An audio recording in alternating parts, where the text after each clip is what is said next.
And welcome to the fifth ever installment of the Roll the Tape podcast. I'm your host, Jackson White, alongside Aiden McNally. And Jalen McKissick. So today, our big topics for the NFL. The NFL trade deadline just passed. We'll talk about that. The Cincinnati Bengals have been pulling off a few stray victories. Are they officially back? Could the Jags compete for a first seed in the AFC? Will Levis' 4-touchdown performance in his first NFL game? Will he replace Ryan Tannehill if Tannehill is fully healthy? Could the Seahawks win their division? And are the Saints the NFC South favorite? For your NBA topics today, we have the in-season tourney. We're going to explain the rules a little bit for those who don't know, and then go through our two picks from each group or division, you could say, in the in-season tourney. Alongside our regular season talk, we're going to give you a little NBA Week 1 recap, winners and losers of the first week of the NBA, and we have a little debate for you guys, Wemby or Chet Holmgren. We'll get to that later on. And then we have our most surprising teams and our most surprising players after 1 week of play in the NBA. And to end off this episode, we have our games of the week. Dolphins at Chiefs, Seahawks at Ravens, Cowboys at Eagles, and Bills at Bengals. And for our final topic of the episode, we have our starts and sits of the week. So now let's roll the tape. Let's get right into it. So NFL Week 8 just happened. We're going to recap all those games real quick. Buffalo taking on the Buccaneers. Thursday Night Football, the Bills winning 24-18 in this one. The Buccaneers had a good chance to win it, but it turns out that Chris Godwin didn't know where the ball was. Ball went out. Bills win it. They're now 5-3. The Buccaneers fall to 3-4. Josh Allen had 2 touchdowns in this one. Mayfield had 2 as well. Moving along to Sunday, Giants versus Jets, 2 teams that are located in the same area, and this one was a very low-scoring game, 13-10. The Jets pull out the victory. They are above 500, and the Giants fall to 2-6. The Giants on the day combined for a total of 7 passing yards, which is rough. 7 passing yards. That is crazy. Zach Wilson had 240 and a touchdown. Jets win over the Giants. Moving along, Jags versus Steelers, and the Jaguars get the victory 20-10. Jacksonville now 6-2. The Steelers falling to 4-3. Trevor Lawrence 292, a touchdown and an interception. Travis Etienne had 79 yards on the ground. For the Steelers, Kenny Pickett went down with injury in the first half. Mitch Trubisky came in relief, 138 yards passing for Trubisky, a touchdown and an interception. 2 interceptions to say the least. Jags win by 10, 20-10. Moving along, Eagles versus Commanders. The Commanders had a lead early in this one, but the Eagles prevail, winning 38-31. The Eagles now 7-1. The Commanders falling to 3-5. Jalen Hurts, 319, 4 touchdowns, no interceptions on the day. And Sam Howell had 4 touchdowns as well to an interception, 397 passing, but the Eagles stand strong. Moving along, Rams versus Cowboys. Cowboys get out to a massive lead early, cruise in the second half. Prescott, 4 touchdowns, an interception, 304 through the air for the Rams. Matthew Stafford struggled, 162, a touchdown and an interception. The Dallas defense shows they're one of the top defenses in the league. Cowboys take on the Eagles next week. We'll get to that in a little bit. Cowboys 5-2 on the season. Rams fall to 3-5. Moving along, Vikings versus Packers, division rivals taking it on. Kirk Cousins 274 and 2 touchdowns left in the fourth quarter to an Achilles injury. He's going to be on the shelf for the rest of the season. So Cousins goes down. Vikings still win. Love had 229 and a touchdown and an interception. Packers 2-5. Vikings 4-4. If Cousins is healthy, I'd say they're a playoff team, but not no more. I would say they're probably going to fall down. We'll talk about it in a minute. Titans versus Falcons. Titans win 28-23. And Will Levis came into the game. Did not start this game. Malik Willis did, but had a fumble on one of the first passing plays he would have had. Didn't even complete a pass. Levis had 238, 4 passing touchdowns, no interceptions. 3 guys threw a pass for the Falcons. Heineke came in for relief for Desmond Ridder. He had 175 and a touchdown. Titans win. They're now 3-4. Falcons 4-4 on the season. We'll talk about the Titans here in a minute as well. Dolphins taking on the Patriots. Dolphins win 31-17. Tua Tagovailoa, 3 touchdowns through the air, an interception. Tyreek Hill had his weekly touchdown as well with 112 yards through the air for Hill. Mac Jones, 2 touchdowns, 161 passing. Patriots couldn't get it on the ground game. Dolphins win. They're now 6-2. Patriots fall to 2-6. Colts versus Saints, one of the most entertaining games of the 1 o'clock games. Gardner Minshew had 2 touchdowns to 1 interception on 213 passing. Jonathan Taylor, 95 yards rushing in the first half. Did not take more than 2 rushing snaps in the second half. Zach Moss got most of the bulk of the carries. He had a touchdown as well in this one. Colts lose 38-27. Saints now 4-4. The Colts have dropped 3 straight and are now 3-5. Moving along, Texans versus Panthers in the battle of the 1 and 2 overall picks, and the number 1 pick prevails. The Panthers pick up their first victory of the season with 235 yards passing by Bryce Young and a touchdown, and the Texans fall after their bye, with Stroud not throwing a pick nor an interception, only 140 yards passing. Panthers over the Texans 15-13. Seahawks versus the Browns. In this one, Phillip Walker got the start for the Browns. He had a touchdown and 2 interceptions, but the Seahawks prevailed. This was an interception fest, to say the least. Geno Smith also tossing 2 to the opposite team. He had 2 to his team for touchdowns. Seahawks win, and they're now 5-2 in the favorite in their division. Moving along, Bengals versus Niners. The Niners start 5-0, and they drop this one. 3 straight, 31-17 to the Bengals. The Bengals now have a winning record. Are they back? We'll see in a minute. Burrow, 3 touchdowns in this one. Brock Purdy struggled once again, 365, 1 touchdown and 2 interceptions. McCaffrey got his 1 touchdown on the game as well. But moving along, Broncos versus Chiefs. The Broncos haven't beat the Chiefs since 2015. Peyton Manning was their quarterback, but now they have officially done it. Broncos win 28-9 over the Chiefs. Patrick Mahomes struggles, 2 interceptions to no touchdowns. Russell Wilson only 114 yards passing, 3 touchdowns. The Broncos get it done. They're now 3-5. Chiefs fall to 6-2. Ravens versus Cardinals, a closer game than expected. Ravens do pull out the victory, though, 31-24. They're now 6-2. Cardinals fall to 1-7, the worst record in the NFL. Lamar Jackson, 157 passing and a touchdown. Joshua Dobbs, in his last game as a Cardinal, 208, 2 touchdowns and 2 interceptions. Dobbs traded to the Vikings just a few minutes ago. We'll talk about that in the NFL trade deadline update here in a minute. Sunday Night Football, Chargers versus Bears. Justin Fields didn't play in this one. Chargers win big, 30-13. Herbert had a big day, 3 touchdowns, no interceptions, almost 300 yards passing. The Chargers now 3-4, and the Bears fall to 2-6. Monday Night Football, the final game of the slate of Week 8 games. The Lions get the victory, 26-14. The Lions now 6-2. The Raiders now 3-5. Jared Goff had 271, 1 touchdown, 1 interception. Jimmy G, 126, no touchdowns, no interceptions. Couldn't get the ball out, was getting sacked left and right. No receiver had a catch for the Raiders in the first half. Somehow they still managed to score 14 points, but the Lions prevail to win it there.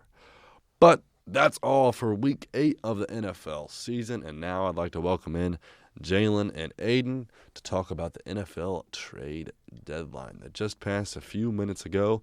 And what are your guys' top trades that happened in the deadline? Well, before we get into the trades itself, I'm just going to say,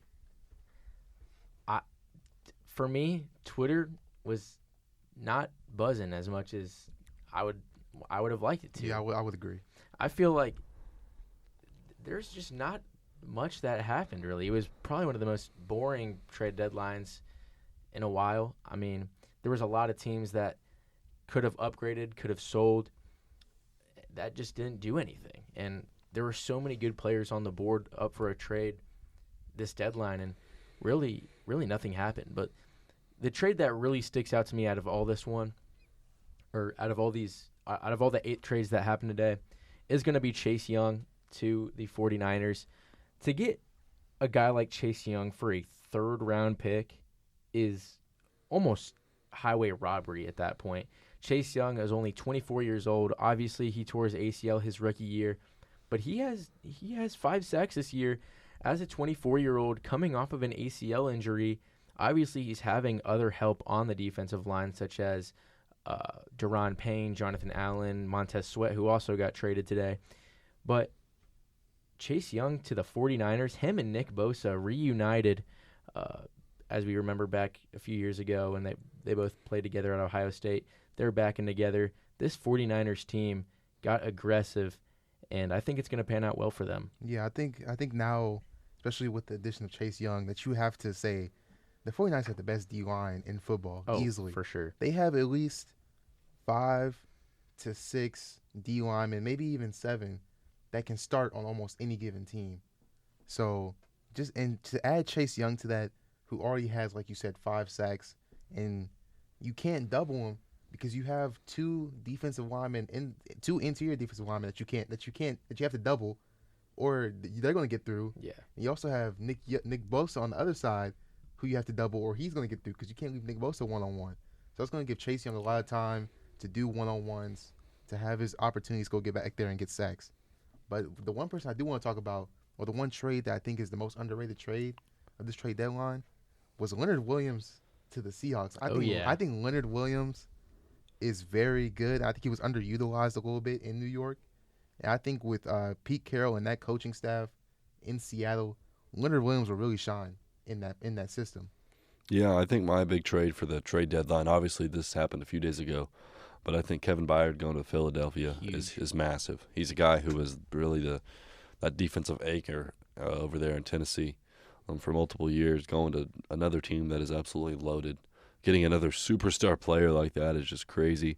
Leonard Williams, another guy like you said, is going to go into Seattle and help that team that's already very solid, a very good Seattle team.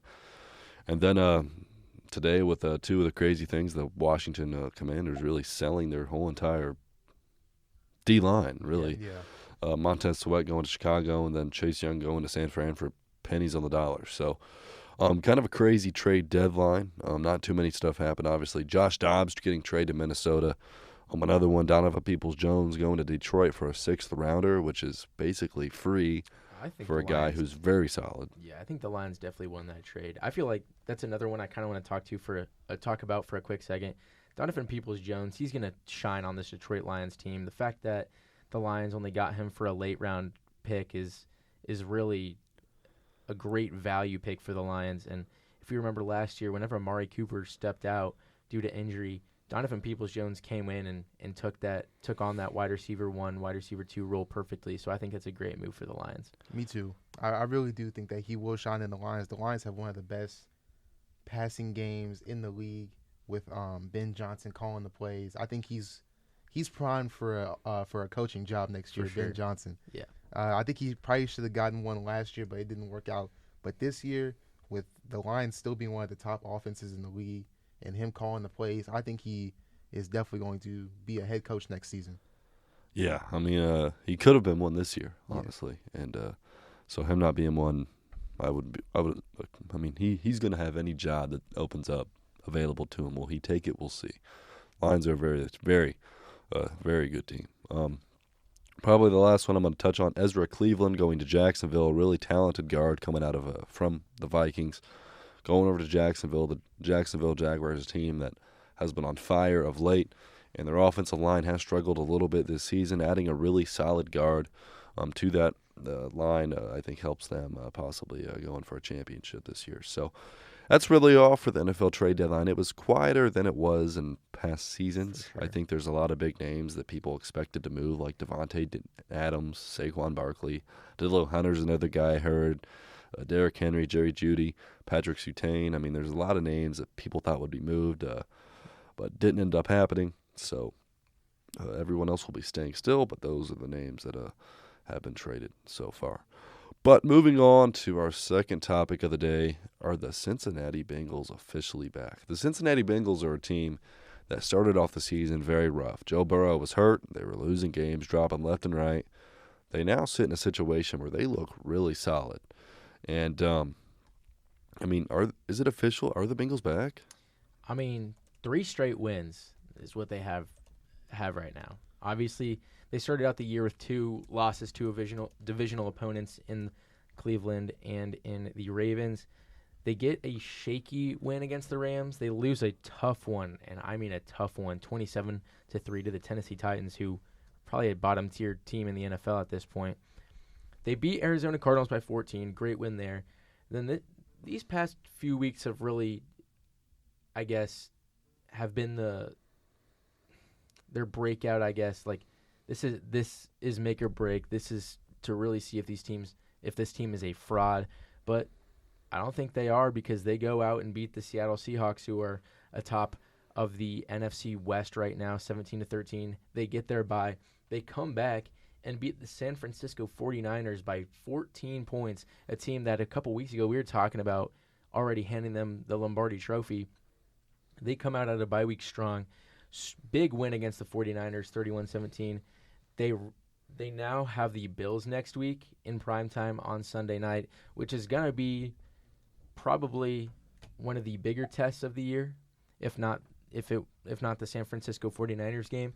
But, I mean, the Bengals are cooking, and I've been saying it for a couple weeks now. I think Joe Burrow looks healthy. This offense looks booted up, and I think they're ready to go and to contend in the AFC. I also think that they are back. But looking at this division, I mean, Ravens are 6-2, and then Steelers, Browns, and Bengals are all 4-3. This division is tight-knit. It's locked up. I don't know, because obviously the Steelers are 4-3. But they don't have the best team in the world, especially with Matt Canada. But we're not even going to talk about Matt Canada right now. Yeah. The Browns, we don't even know who their quarterback's going to be for the rest of the year. Will Deshaun Watson come back the same, throwing interceptions, or will he come back better? Or will they just go ahead and just roll with P.J. Walker? I mean, he's not playing terrible. He's winning them games. And then, obviously, you have the Bengals and Ravens, 2 teams who are primed for contention.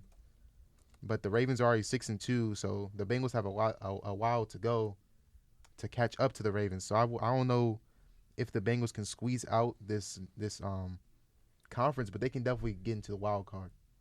Yeah, and I feel like the Steelers are such a consistent team, but they're so mid at the same time. Like, at the Bengals' best, I don't think that the Steelers are going to hold on, and I also think that's how it is with the Browns as well.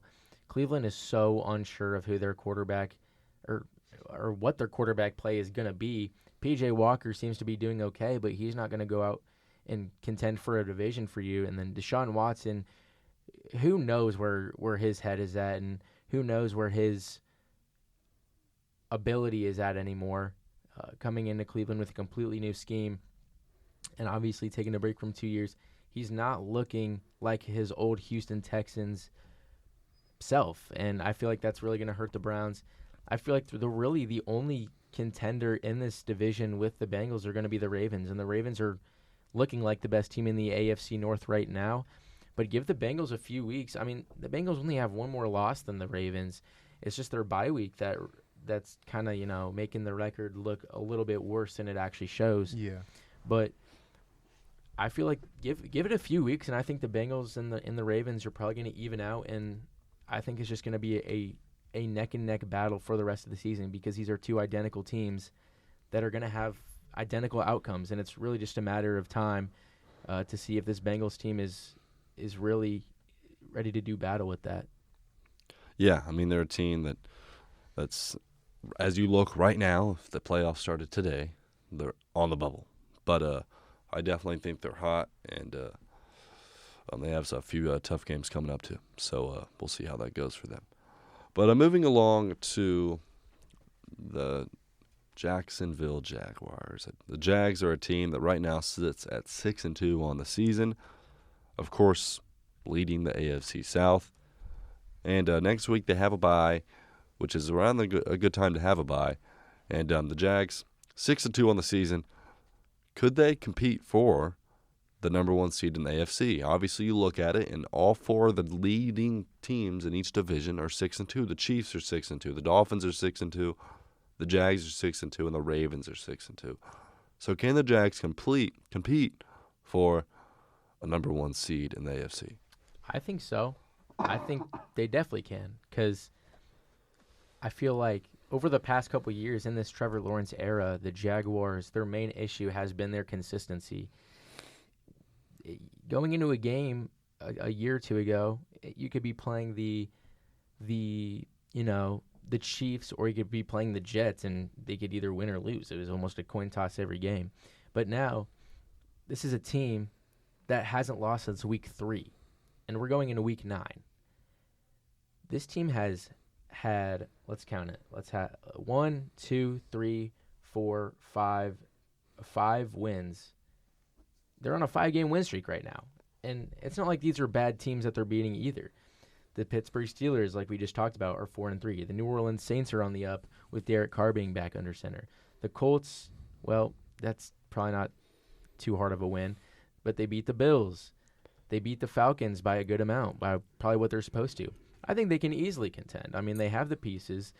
As we just said in the trade deadline update, they traded for Ezra Cleveland, a guy who's very underrated, very young.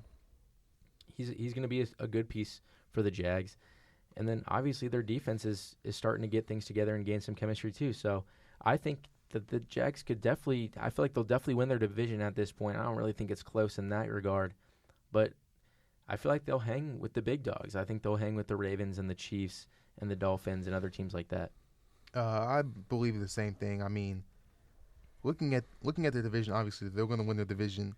And I don't think they've played all 3 teams 2 times yet. So, they'll still – I believe that they'll beat they already played the Colts twice, but they haven't played Houston twice, and they haven't played the Titans twice. I think those are both wins. And just the way that they're rolling right now, the way that Trevor Lawrence looks, the way that the offense is cooking. I mean, Calvin Ridley is not really performing as much as he did in the earlier weeks, but Christian Kirk. Sorry, Christian my bad. Kirk, Sorry, you're brain good. fart. Yeah. Christian Kirk has been coming along. He looks like he could possibly take that wide receiver 1 role away from Calvin Ridley. I mean, he's really cooking in that slot position right now. And then obviously you have Travis Etienne. Offensive line obviously gets an upgrade with Ezra Cleveland. And that defense is just stifling. So I definitely think they can compete in the AFC, especially for that top spot. And they just came off of a strong team win against the Steelers. They go into their bye this week. They don't play this upcoming Sunday. And then they go into the San Francisco 49ers. They're the downfalling 49ers, you could say. And they play the Tennessee Titans, who are unsure of their quarterback situation after this past week. Then they play the Texans, then the Bengals, and the Browns, and the Ravens, and the Buccaneers, the Panthers, the Titans. I mean, it's not too hard of a schedule. I feel like this team could easily finish the year with only 5 losses. Yeah, easily. So just depends on where the other teams fall that are in that hunt. But as of right now, I definitely think that the Jacksonville Jaguars can compete for that first seed. Yeah, definitely after today, them trading for a really talented guard. I think they have a shot to compete for that first seed. Will they? I do think I'd probably put a few teams above them, like the Dolphins and the Chiefs, and even the Ravens. But as of right now, I mean, they're up there, and they came off winning games, knocking off teams, and I wouldn't be surprised. But moving on to another AFC team, the Tennessee Titans got a big victory, 28-23 over the Atlanta Falcons this past week. And Ryan Tannehill could not play. So going into this one, they said they're going to do a QB mix of Will Levis and what's the other guy's name? Malik Willis. God, he's so bad I forgot his name. But Malik Willis. And so they went in. Willis got the start. Willis had a snap go over his head, and he fumbled on the first play of the game almost. It was one of the first. Will Levis checks in. Those 4 touchdowns. DeAndre Hopkins had 3 touchdown receptions. Levis had himself a day. And the real question is, will Levis replace Ryan Tannehill once Tannehill's fully healthy? And I think the only answer to this one is yes. He's a guy you draft in the second round, and you want to look to be the future. And you know Ryan Tannehill is not your QB of the future. And it's looking like Malik Willis isn't either. So even if, obviously, he's not going to have a 4-touchdown performance every single day, every single game. But, I mean, he's going to go out there. And if he improves every single game for the Titans, I mean, I just don't see any reason why you don't roll with Will Levis to, I mean, really finish out the season. Yeah, I mean, the Titans are a team that are very unsure of themselves. They're just not that good this year. I mean, they're all. rebuilding. They're just not that good, and obviously they're rebuilding and all that. And you're 3-4 heading into Week 9, and the whole quarterback position is a question mark. Ryan Tannehill is not playing good. He's hurt. He's starting to look like he's starting to come back down to earth and start playing like Miami Dolphins Ryan Tannehill. He's hurt. You were 3-4. You were in a rebuild. Why not give some of your young guns a shot? And Will Levis, you drafted him in the second round for a reason. Now is the time to really see if this guy is worth a second round pick and a quarterback that is worth playing. Obviously, you don't want to waste that second round pick like you did with Malik Willis a couple years back. I don't know if he was a second or third. I can't remember. I think it was third. Third, okay. But still, I mean, you draft Levis in the second round. If you don't play him, it's just a waste of a pick. You're 3-4. You're in a rebuild. You're not going to win your division. Might as well just give Will Levis a shot and see what he can do. That 4-touchdown performance was very impressive, and it's very hopeful. So Ryan Tannehill's getting old. He's starting to creep out the window a little bit. I say let Will Levis get in there and see what he can do and see if he can prove himself as a good second-round pick and as a QB of the future. Yeah, I think just like my other two co-hosts said, you just got to let it roll. I mean, Ryan Tannehill, he's injured. I don't know how long he's going to be out for. They haven't put him on IR or anything. But Will Levis, I think he has better arm talent than Ryan Tannehill. He might not be as accurate, but in terms of the strength, he's up there with the best of them. Now, obviously, he doesn't have the experience. He might not have, the same touch or accuracy with his passes, but that comes with time, and that comes with practice and being in-game. You might as well just go ahead, keep on letting them roll out there, throwing deep bombs to DeAndre Hopkins. That's what D-Hop is there for. You might not win games because obviously he's a rookie. You don't really expect much from a rookie quarterback unless he was like a first overall pick, which this guy was not. So I think you just go ahead and just let it roll for the rest of the season, see where Ryan Tannehill stands at the end of the season in the offseason, maybe become sellers in the offseason, and just learn from there. Yeah, I mean, Ryan Tannehill, he's a guy who played really well a few years ago, but as it's been obvious, he's just been on a slope down. His career is coming to probably to an end as a starter, at least a high-level starter, and I don't even think he was ever that. People would argue that, but I don't think so. But, yeah, I think they roll with Will Levis. They tried Malik Willis last year a little bit, and he's not it. I was a guy who thought he'd go 7 to Atlanta a few years ago in a mock draft. Yeah. So I was high on him coming out of college, but I was wrong, to say the least. I don't think he's that good of a player. But, yeah, I mean, I don't see any reason why you replace Will Levis. But, yeah. Moving along, could the Seattle Seahawks win their division? And that division, obviously, is the NFC West. The Seattle Seahawks sit atop the division right now at 5-2. Other teams in that division include the San Francisco 49ers, the Los Angeles Rams, and, of course, the Arizona Cardinals.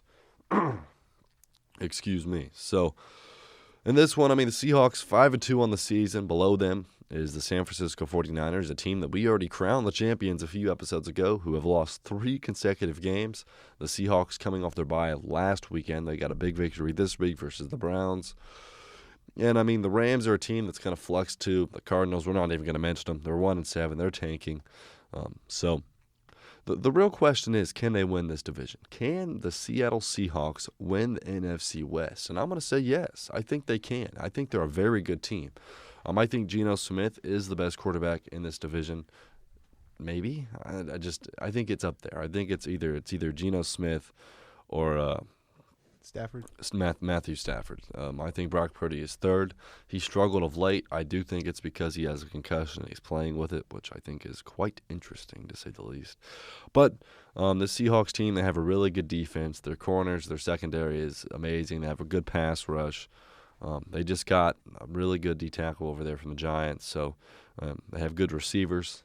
I mean, there's everything going for the Seahawks. I think they have a top 5 coach in the league as well in Pete Carroll. So I think it's going to be a battle between the Niners and the Seahawks, but I'm not going to crown them as NFC West champions yet because I would still say the Niners are my favorite to win it, but I definitely think the Seahawks have a very, very good chance if they can pull off a few straight victories in the coming weeks to win this division.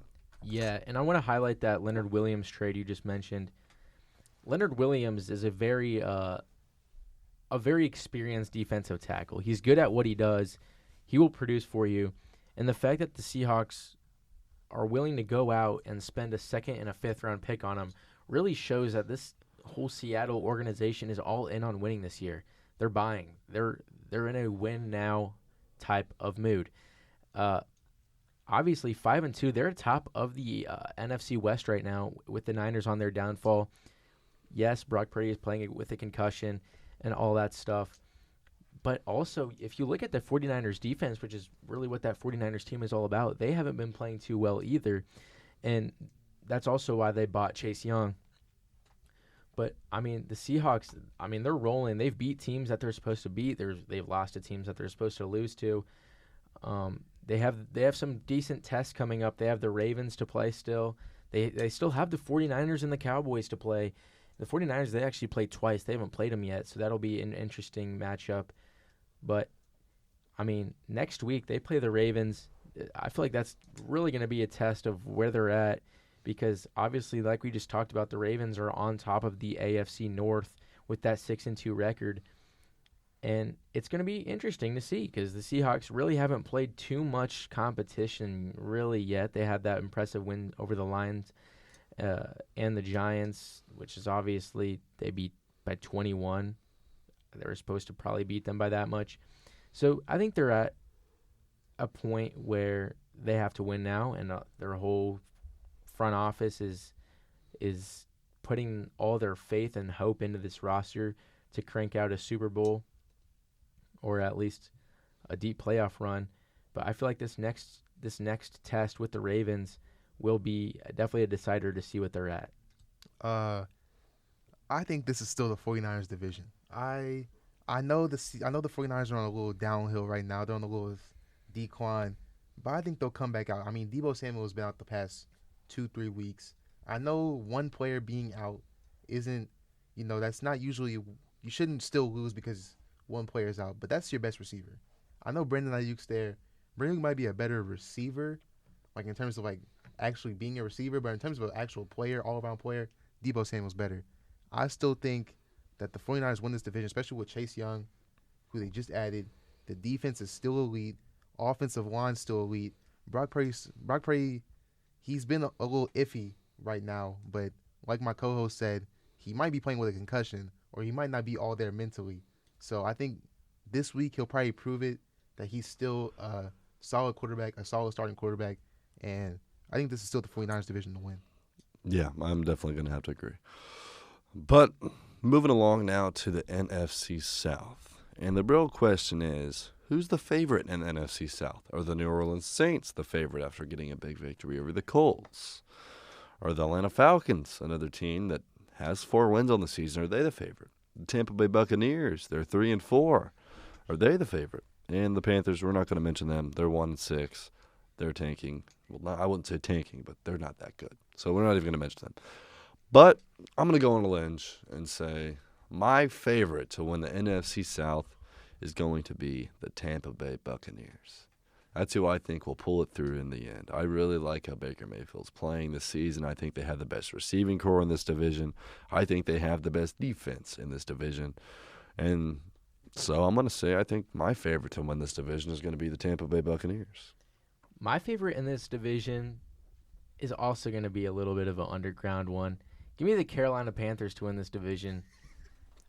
Off of a 15-13 win, really showed that Bryce Young is worth the first overall pick we were all expecting. No, I'm just kidding. Give me the New Orleans Saints. Derek Carr back from injury. They're on a little bit of a roll. They put up a very impressive offensive performance against a decent, a strong defense in the Colts this week. Alvin Kamara's back. He's still the same check down merchant we've all known, but hey, it works, and if that's what moved the chains, then that's what moves the chains. Chris Olave dealt with his little accident with the cops and his little allegation there. But I think overall the Saints have the best record in the NFL, and I feel like this is a wave that they're gonna ride on. Couldn't think of the name, but yeah, the Falcons are good, but they're not going to win a division. They have a good, decent defense, and their offense, who knows what's going on with Kyle Pitts and Drake London. Obviously, Bijan is the backbone of that team, of that offense, I guess I should say. And obviously, they have that huge question mark under center in Desmond Ridder. And I think the Saints, they have the only team in this division that really have an experienced seasoned veteran in Derek Carr. Obviously, Baker Mayfield has been in the league for a little bit now, but he hasn't found too much success like Derek Carr has. Derek Carr has made the playoffs a few times in his career. He knows what it takes to get there. Baker Mayfield does not. And so I feel like this is really... What do you mean Baker Mayfield does not? Baker He's Mayfield did made make the playoffs with the He did make Browns. playoffs once. He beat the Steelers in the playoffs. Yes, but he doesn't do it as 1 year. He doesn't do it consistently. So who are you saying has done it consistently? Derek Carr. When? He's made the playoffs twice in his career, and he didn't even play in the playoffs the 1 year because he got hurt. But he did make the playoffs. He did make the playoffs. did Yeah, make he the had a playoffs. crazy timeout call that was a he's highlight made of the his playoffs career. More than Baker Mayfield. He's made it twice. He made Technically, the he's playoffs. only started once. But he made it twice. Yeah, but the first 10 years of Derek Carr's career, he had homeless people off the street playing offensive line for him and catching balls for him. I don't know. Okay, are you going to sit here and say Baker Mayfield is a better quarterback than Derek Carr? Yes. You want to elaborate? Yes, this season, I think Baker Mayfield is a better quarterback than Derek Carr. Okay. Derek Carr's not What that happened to good. the I watched Derek Carr live last Sunday, and he is not that good. What happened to the Saints whenever Derek Carr got hurt from his shoulder the past few weeks? They didn't win. The Saints lost the game to the Packers because Derek Carr got hurt. If Derek Carr plays the rest of that fourth quarter, the Packers are 1-7 right now. They're 1-6. I don't know. Okay. I think Baker Mayfield's the best quarterback in this division by far. Well, By far? by far. By a good measure, I think. By far. No. Okay. Derek Carr's washed. He's good. He's a good serviceable quarterback. He's better this year than he has been in past years. I'll give you that.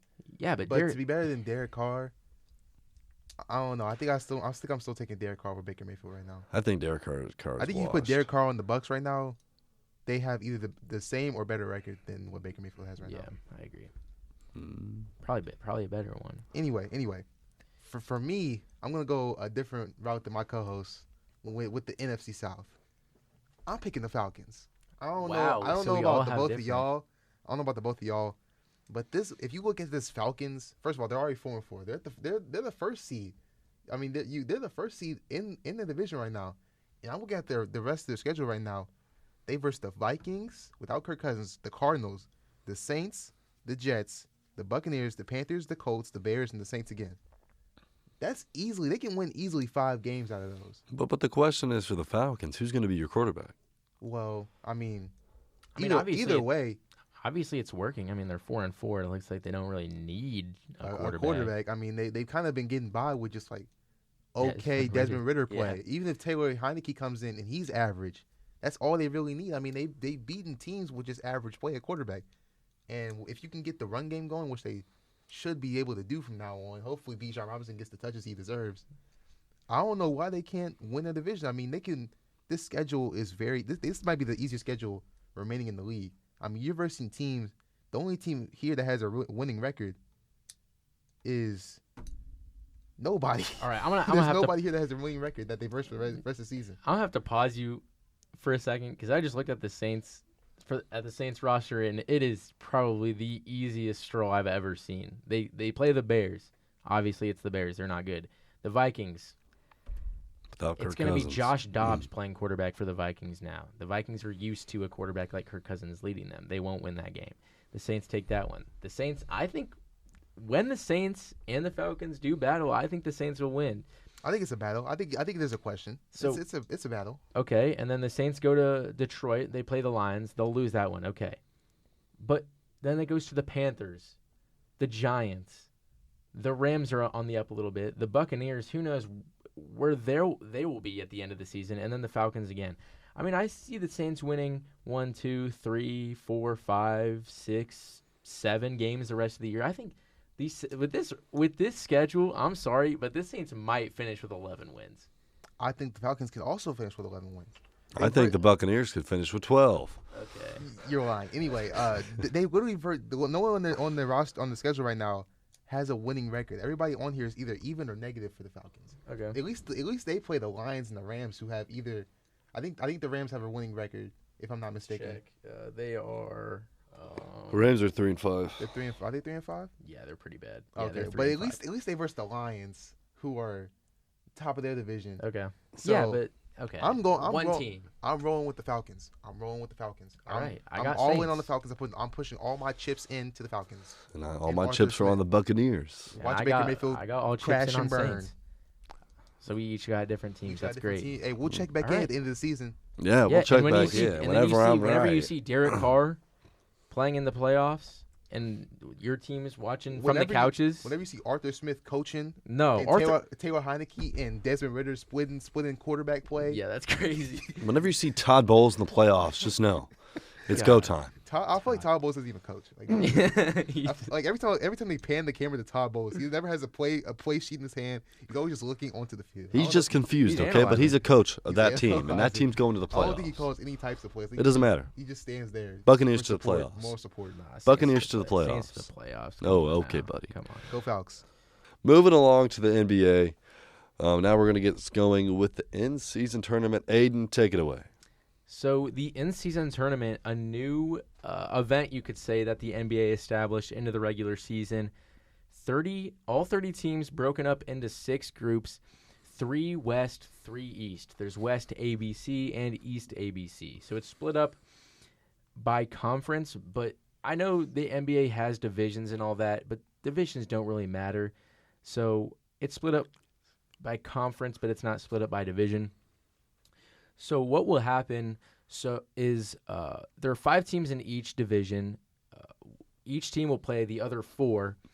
So 2 home games, 2 away games, and the best 2 teams from each group go to a knockout tournament. And then, so that's 6 teams in each conference. And then there's also 2 wild card spots, like the NFL, you could say. So that's just whoever 2 has the best records outside of the leading records in the division. Then seeds 1 through 8 will play in a knockout tournament. There's no series. It's all one game knockout elimination until a champion is crowned. And this is going to be a fun event to watch. Many different divisions with different teams of talent, and it's going to be a fun one. Yeah, so let's get into the groups. So each of these groups have 5 teams. The East has, as you said, East A, East B, and East C, 3 groups each in the East and West. In East A, the teams consist of the Philadelphia 76ers, the Cleveland Cavaliers, the Atlanta Hawks, the Indiana Pacers, the Detroit Pistons.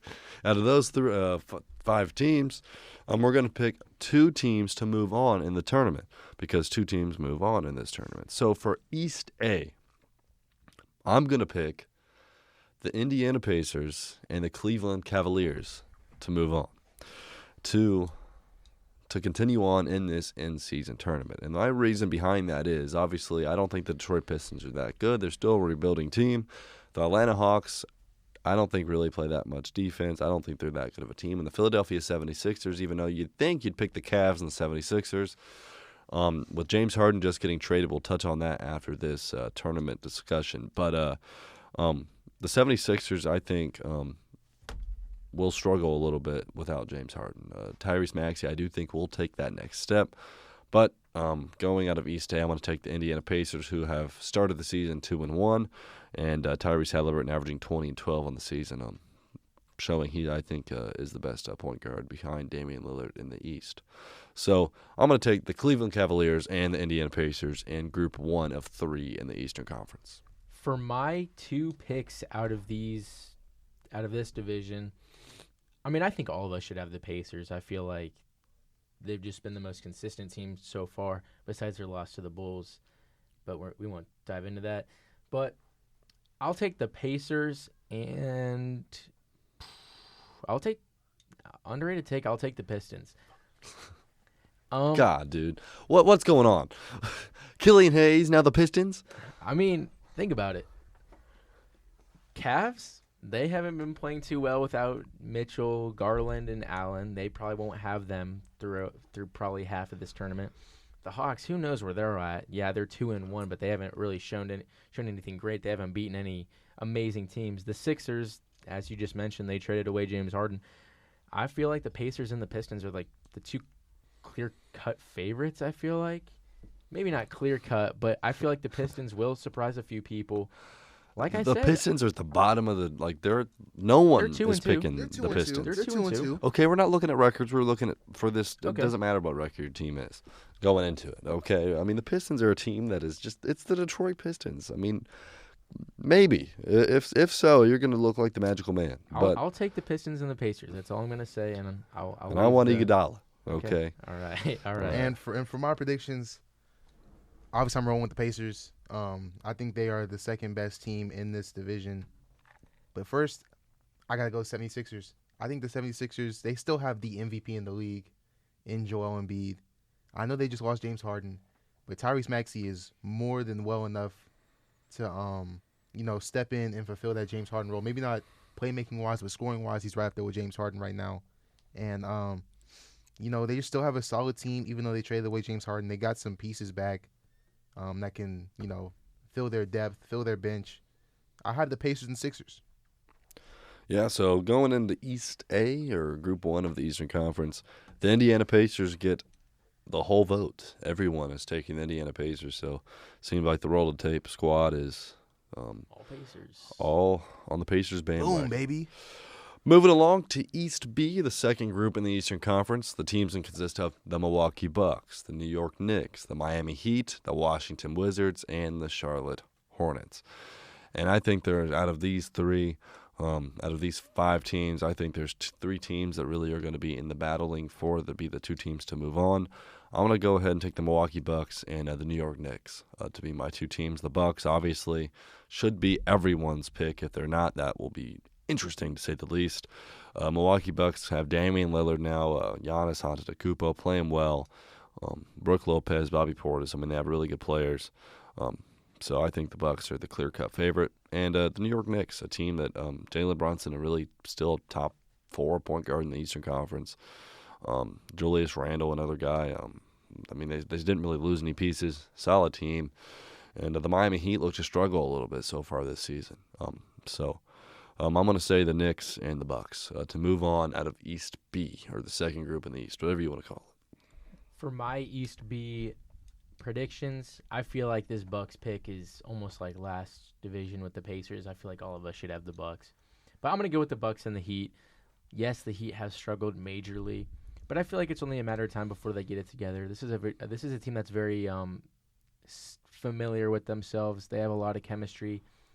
They still have really a good 3 in Jimmy Butler, Bam Adebayo, Tyler Hero.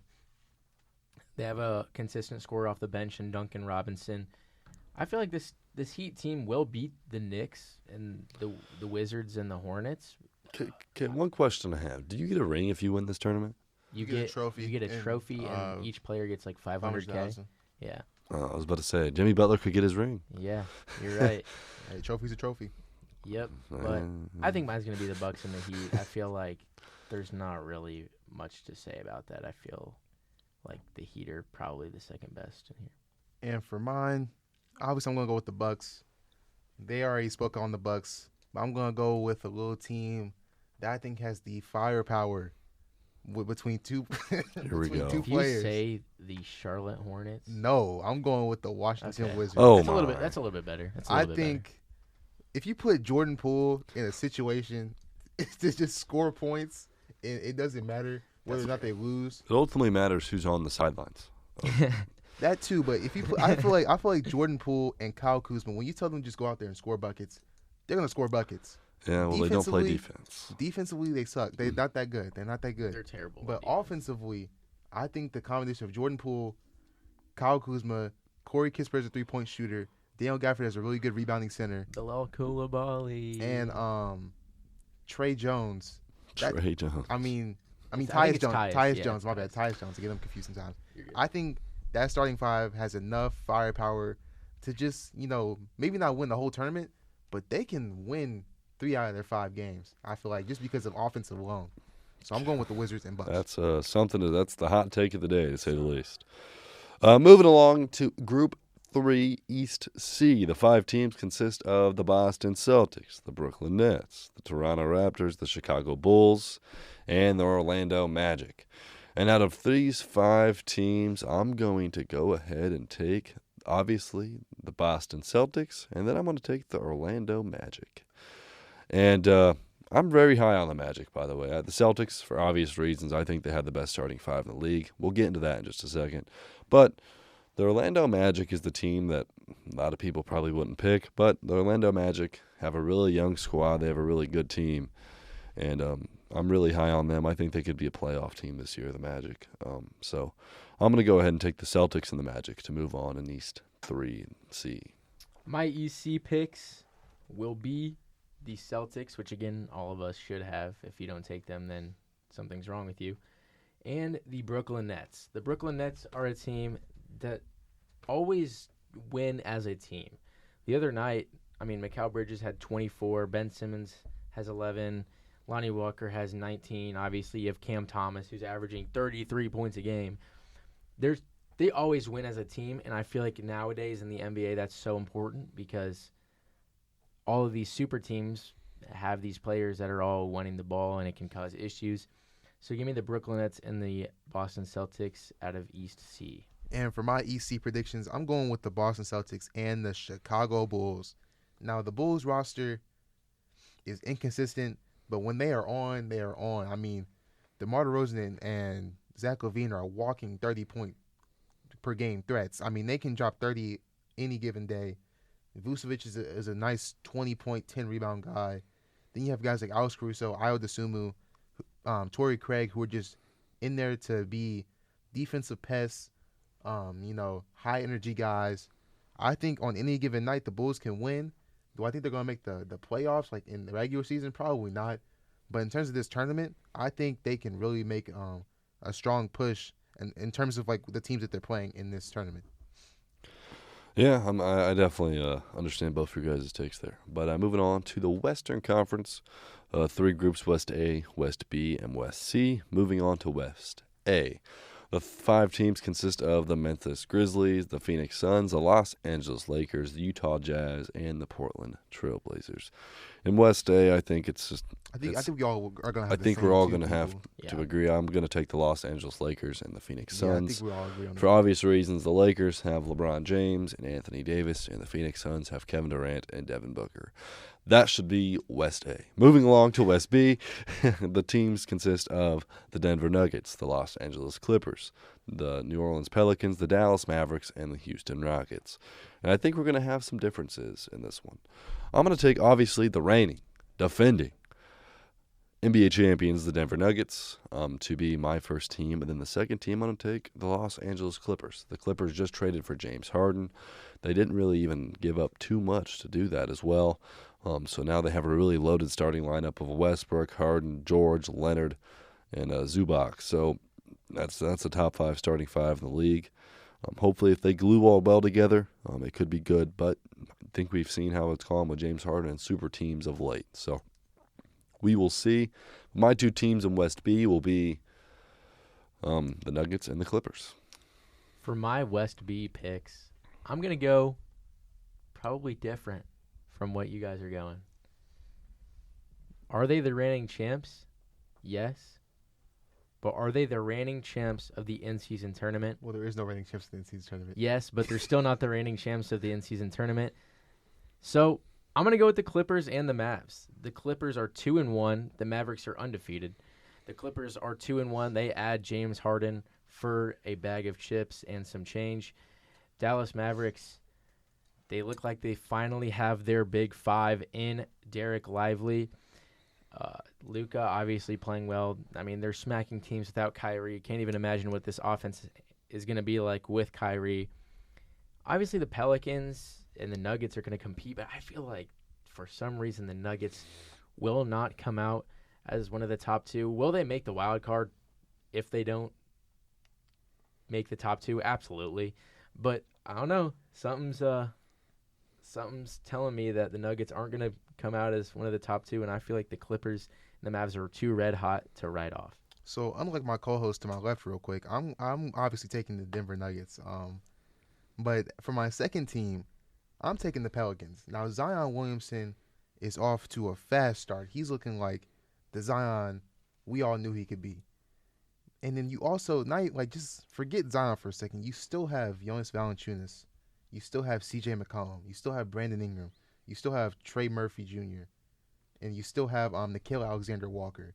I mean, this is a very deep team, and when you have that starting five, or at least that big three of C.J. McCollum, Brandon Ingram, and Zion, it's just too much to compete with. I think the Clippers will compete for that second seed, but I think ultimately it will be the Denver Nuggets and New Orleans Pelicans. Yeah, so a little bit differency. Not picking the Denver Nuggets is quite crazy whenever they're undefeated, but hey, I have a feeling. You got to go something, So Go I think we'll all have a Clips. different two teams for this West C though.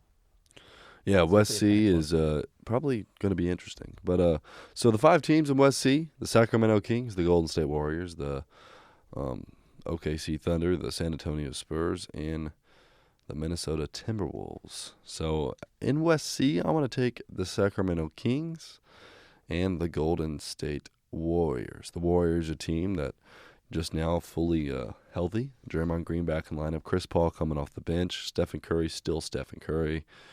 The Sacramento Kings a team that's looked good this year. Malik Monk coming off the bench. Sabonis still giving you 15 rebounds a night. And De'Aaron Fox being the superstar he is. So those are going to be my 2 teams I take in West C. My 2 teams for West C are going to be the Kings and the Oklahoma City Thunder.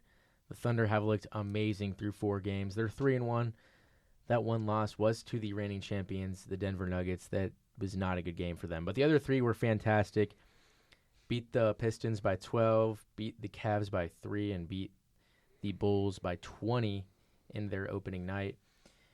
The Kings, on the other end, also really good. They have Sabonis, who's, like Jackson said, is going to get you a great amount of rebounds a night. They have De'Aaron Fox. They have Malik Monk, who's playing amazing so far this year. This is going to be a great matchup between all these teams, but ultimately I feel like the Kings and the Thunder are the top 2 that are going to come out. Will the Warriors sneak into a wild card if they don't make the top 2? Probably. But for me, I feel like it's going to be the Thunder and the Kings. And for my West C predictions, I'm also going to have to go with the Golden State Warriors. I think the Golden State Warriors have a really good team that they have assembled, especially with Chris Paul. I mean, he hasn't looked the greatest to start out, but it's still week 1 of the NBA season, going into week 2. I think he'll start to pick it up eventually. And then obviously, I'm never betting against Steph Curry in a tournament setting. Steph Curry in a tournament setting is one of the best players alive. So I got to go with the Warriors there. But for my second team, it might be a little bit of a surprise to y'all. I know I've been full of surprises this episode, but I'm going with the Spurs. I'm rocking. My co-host looks at me like I'm dumb, but I'm going with the Spurs. The Spurs have a really good lineup. I mean, forget Wemby, who Wemby he hasn't been getting as many minutes as you would expect, but that will come along eventually. Especially maybe even in the tournament he'll start getting the minutes that you think he'd be playing. But Devin Vassell looks like a breakout player. He looks like an MIP candidate right now. And then obviously you have guys like Trey Jones, Jeremy Sohan, and guys of that nature. Zach Collins looks like one of the best surprisingly role yeah. big man. Like he's out there getting you good rebounds. He's a good screener. He's a good roller. He's scoring a little bit. He's over here guarding the center instead of Wemby, so Wembanyama can be like a safety and just block shots. That's why Wemby has so many blocks. I really think that this Spurs team, especially under Greg Popovich, can make a run in this Western Conference West C group. So that's going to be it for the in-season tournament. Next week, we'll talk about what's going on in the tournament, and we'll update you throughout the tournament. And eventually we'll get to a winner, and we'll see who's right. We'll see who's wrong. Probably all of us are wrong. I'll just say that. Moving ahead now, Week 1 NBA recap. So if we look right now at the NBA standings, atop the Eastern Conference, there's only one undefeated team remaining, and it's the Boston Celtics. The Milwaukee Bucks, Indiana Pacers, Orlando Magic, and the Philadelphia 76ers are your teams that are 2-1. And the rest of there's only 3 2-2 teams, the Pistons, the Hawks, and the Bulls. And the rest of the teams in the Eastern Conference are 1-2. And then there's the 1-3 Heat and the 1-3 Raptors. So that is the Eastern Conference. And in the Western Conference, there's 2 teams that are undefeated. The Denver Nuggets are 4-0, and the Dallas Mavericks are 3-0. There's 2 3-1 teams, the Warriors and the Thunder. The Pelicans, Suns, Clippers, Kings are all 2-1. and then the Lakers are 2-2, and then the remaining teams are 1-2 or 1-3, and then the Grizzlies and the Rockets have yet to win a game at 0-3 and 0-4, respectfully. So far, has there been any surprises? Obviously, we've only played 4 games, 3 games for some, so far in the standings in the league. I think the most surprising team right now might be the Orlando Magic. I mean, people had high expectations going into the season, but to be competitive in every game, I mean, they were just down to the wire last night against the Lakers. And if Jalen Suggs hits that shot, I mean, they win that game. So, I mean, I know people thought that this Orlando Magic team was going to be competitive, but I think they can, like, really compete for that 8 seed, 7 seed in the play-in tournament if everything goes right. But I think one of the more underperforming people of this, like, on that team is Paolo. Paolo's only averaging 11 points right now. And he was a 20-point-per-game guy last year. So to only be averaging 11 points first 4 games, I mean, that's a little shaky. That's a little questionable. So I wonder if he'll improve as the season goes on. I bet he will. But right now, he's not looking too good.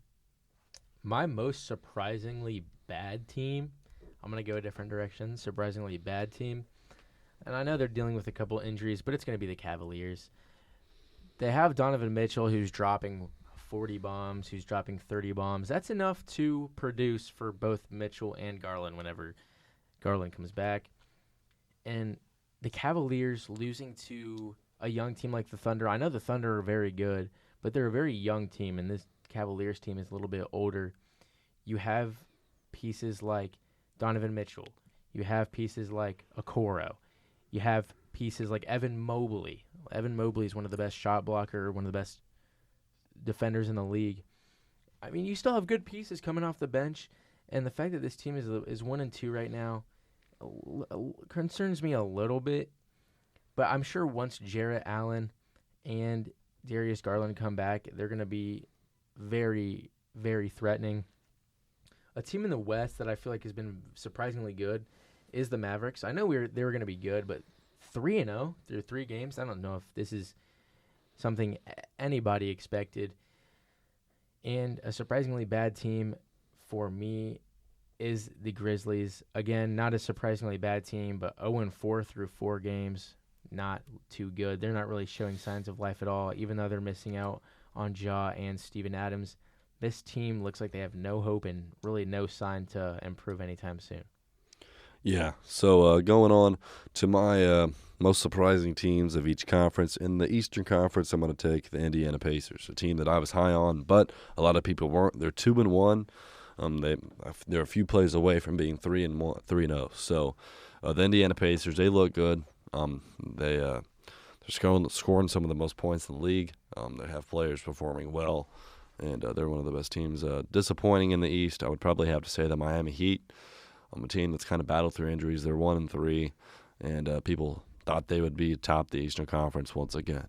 Moving to the Western Conference, my surprising team, I would have to say, is the Dallas Mavericks. I knew the Dallas Mavericks were good, but I didn't think they'd start out 3-0. I still thought they had some defensive problems, and it seems like so far they've looked pretty solid. And my disappointing team, I'm going to have to agree with Aiden, it's the Memphis Grizzlies. I mean, obviously I know Ja Morant's not playing the first 25 games of the season, but this Memphis Grizzlies team should be a decent stay afloat team. They haven't won a game yet this season, so that would probably be my most disappointing team of the season. But so now we move along to a trade that happened Monday night, Tuesday early morning, if you want to say 3 a.m. James Harden getting traded to the Los Angeles Clippers for basically change on the dollar. James Harden to the Clippers. What does that mean for the Western Conference? I think that this means that they are a bona fide top 3 to 4 seed in the West. I mean, you have 4 guys who are primary ball handlers that can get you a bucket. Maybe not Westbrook on the same level anymore, but Westbrook can still get you 10 assists. But you have Harden, Paul George, and Kawhi that can easily get you a bucket anytime you need. I mean, I don't know what it's going to be like in terms of like playmaking, in terms of passing the ball around, in terms of sharing the rock, but in terms of just pure scoring, I mean, that's just an offense you don't want to mess with. Yeah, I feel like they're definitely going to get better. Of course, that's why they made the trade.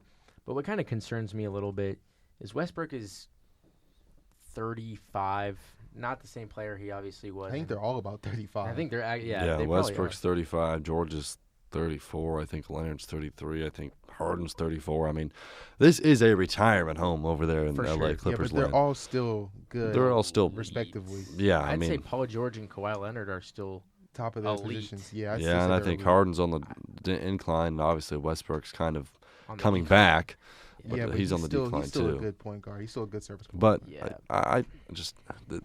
I think they're going in for this year. Paul George and Kawhi Leonard are both free agents this year. I think James Harden is too, and Westbrook. All four of them are free agents. Yeah. Obviously, Westbrook's not going to go and get you a max contract, but so Paul George is going to want one. Kawhi Leonard's going to want one, and James Harden probably will want one too. If not something close to it. If not, yeah. So it's just a win now trade. It's the win this season, and But do you think this puts them above the Nuggets?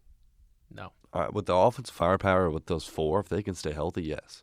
I think if they can stay healthy and everyone is at their peak with the two elite defenders in Paul George and Kawhi Leonard, with Powell coming off the bench, they have some good bench play. Trey Mann coming off the bench as well. Bones Highland, another And guy coming Zubac up. is the most underrated center in the league. In my Yeah, opinion. he's a guy who I can would get you say so. 15 and 12 every night. I think the Clippers are the favorite to win the title after this trade. You think If so? all are healthy, Even the teams in the East. yeah, You think they're better than the Celtics? with just they're fully healthy. If they glue, if they glue. Yeah. I but think that's the they're the question. favorite. That's the question. Will they glue? Will they glue? I don't know, but 'Cause that's the if they do, I think they're the favorite. That's But the- ultimately, time will tell. that's the concern I have with this team though, is because Russell Westbrook is a guy who's 35, not the same scorer. He's kind of resorting to the playmaking side of things, and James Harden is also a playmaker. James Harden led the assists of the league in assists per game last year, so I don't know how that's going to work. I guess only time will tell, and I guess we'll know fast considering games are played faster in the NBA. Yeah, so in our final segment of the day, we're going to go through the few games of the week in the NFL next, in Week 9. So Week 9, games of the week, we're going to start off with the first one, the Miami Dolphins traveling to take on the Kansas City Chiefs. And this one, I'm going to take the Miami Dolphins to beat the Kansas City Chiefs. The Chiefs coming off a big loss versus the Broncos last week. So I'm going to take the Dolphins. Yeah, I'm going to take the Dolphins as well. The Chiefs did not look very good versus the Broncos. I know it might just be a one-game thing, but the Dolphins, that's never going to happen to them. I know it happened to them against the Bills, but this is a team that has won like 2 or 3 straight since then. This is a team that is very, very hot as of late. Give me the Dolphins. And for I also think the Dolphins are going to win this game. I just think the firepower. Tyreek Hill revenge game. Tyreek Hill revenge game. Yep. And then the Chiefs just lost to the Broncos last week. I don't know where the Chiefs are right now, so I'm going to take the Dolphins. Yeah, moving along, Seahawks versus Ravens, two of the top teams in each respectable conferences. The Seahawks 6-2, Ravens 6-2, and I'm going to take the Seattle Seahawks to win this one. The Seahawks are rolling. They just added another solid D tackle to their D line. Geno Smith, even though he threw 2 interceptions, the last one looks solid. Kenneth Walker on the ground, and the Ravens, even though they're a very solid team, I still think they have something to prove. I'm still not fully sold on the Baltimore Ravens. I'm going to take the Seahawks in this one. I'll take the Ravens in this one just because they're 6-2. I feel like they have proved something this year. Lamar Jackson is kind of showing off why he got paid that big contract in the offseason. The Seahawks are good. They made that trade for a reason for Leonard Williams. Are they ready for this type of competition yet? I just don't know. Give me the Ravens. And I think I'm going to take the Ravens as well. They're just on such a good roll right now. The defense is clicking, offense is clicking. And Lamar Jackson's playing like an MVP level quarterback right now. I'm going to take the Ravens. Okay, moving along now to an NFC matchup. Cowboys traveling to take on the Philadelphia Eagles. The Eagles probably the best team in the league right now, I would say. Cowboys, a team that had a really dominant win versus a very high-powered Rams offense. And this one, I'm going to take the Philadelphia Eagles, but I do think the Cowboys put up a fight. But, I mean, it's make it or break it time for the Cowboys. If they can knock off the Eagles, that division is theirs for the taking. But if they lose, the Eagles look like they're going to have back-to-back division crowns. So I'm going to take the Eagles. I'll take the Eagles as well. They're just too good of a team, and obviously secondary was a a huge need for them, and they went out and got Kevin Byard, a top safety in the league. That's going to complement the rest of this defense very well. I think it's kind of hard to take the Cowboys in this one, especially at Philadelphia. I'll say the Eagles as well. And I also think I have to pick the Eagles. The Cowboys just seem – they're not inconsistent, but I don't think that when they play good defenses, I don't think they perform as well. So, and the Eagles have a really good defense, so I'm going to pick the Eagles, especially with the offense of the Eagles. And finally, of our games of the week, Bills traveling to take on the Cincinnati Bengals. And this one, obviously, last season, something very bad happened on the field. This game didn't finish, but this year, hopefully nothing bad happens. Bills taking on the Bengals. The Bengals red hot, and I'm going to fly with the hot team. I'm going to say the Cincinnati Bengals knock off the Bills at home. Yeah, the Bills have just been way too inconsistent for me. They're 5-3, but this is a team that we thought at this stage of the season would maybe only be a two-loss team at worst. So I'll take the Bengals on this one, only just because they're coming off of a great win against the 49ers, a 14-point win to be exact. That game came off of a bye week, so they're rolling. I feel like it's only up from here for the Bengals. Give me Joe Burrow and Cincinnati. For me, I'm taking the Bills. I just think that Josh Allen, he needs to have one of his patented Josh Allen games. I think this is where he comes in, focused, lasered in, locked in, and he has one of those games against the Bengals on Sunday Night Football. Yep, so now we move along to starts and sits of NFL Week 9. My start of the week is going to be Dalton Kincaid, the Bills' tight end. Obviously, I'm going to take the Bengals to win the game, but I think Kincaid's going to have himself a game. He's had back-to-back 15-point games, and the Bengals rank 31st versus fantasy tight ends. So I'm going to say my start is Dalton Kincaid. My sits, I'm going to have two of them today. My first sit is going to be Marquise Brown, the Cardinals receiver who was on the trade block, didn't end up getting traded. And the Browns, one of the best secondaries in the league, they rank third versus fantasy receivers. And it's possible that Clayton Tune will get the start in this one. And Clayton Tune, I don't know who that is. So if Clayton Tune is starting, I would not start Marquise Brown. If it's Kyler Murray, possibly start him. But if Clayton Tune is starting, do not start Marquise Brown. And finally, I'm going to say sit Jordan Addison. The Vikings plan to start Jaron Hall, and Jaron Hall's a guy who don't really have too much film on, not that big on. They just traded for Josh Dobbs, but it looks like he won't start his first game with the Vikings. So Jaron Hall will be the starter. If Hall's starting, Addison, I would say, is a sit. For my first start, I guess my first and only start, it's going to be Deontay Johnson out of Pittsburgh. He plays the Titans this week, who led up the fourth most points to wide receivers, and it looks like he's finally starting to get back. Obviously, he was placed on IR because of that hamstring injury, but they're slowly easing him back into the game. He's slowly getting more and more production, so I'll say start Deontay Johnson. My sit will be the Bears running backs. They play the Saints, and I feel like they're just going to get dominated in this one. They'll play from behind, which means they'll have to throw more with Tyson Bagent.